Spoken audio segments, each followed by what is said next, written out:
Now we have two sounds on our flute. We have a middle sound with the flute open like this. And we have a low sound with the flute head joint closed with our hand like this. Now we're going to try making a high sound, and this might be a little bit more difficult for you than the middle and the low sounds. The most important thing is to make sure that the head joint stays exactly in the same position as it did when we did the middle and the low sounds. So don't let yourself tilt the head joint in or out to make it easier to make the sound.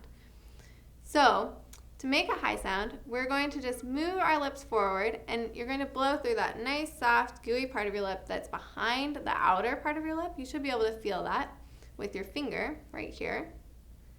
And we're going to use that part of our lip to move our lips forward gently into a high note position. So it'll sound like this. So for comparison, I'll show you the middle note and then the high note so you can see how far my lips move forward.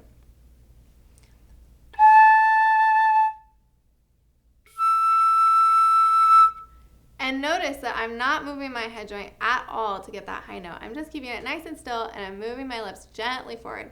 You might need to use a little bit faster air, but it's very important that you don't squeeze your lips in any way to get that high sound. We just want to use fast air that comes from our support that we practiced with the hissing snake.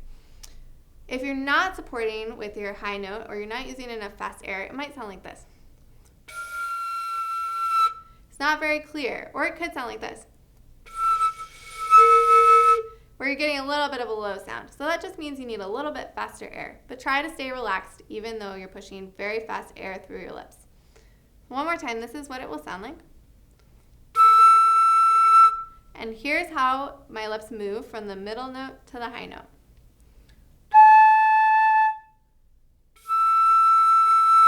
So they move very, very far forward. If you roll in to make the high note, it won't sound quite so good. It might sound like this. And it might be easier to get that sound, but I think we all prefer this sound. It's much clearer and more open sounding.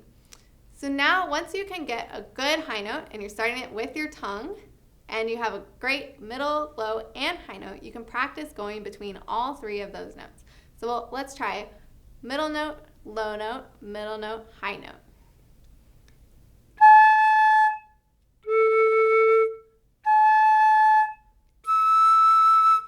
And once you can do that, I would encourage you to find a friend to test you and have you randomly play middle, low, and high notes so that you can practice being flexible with your lips.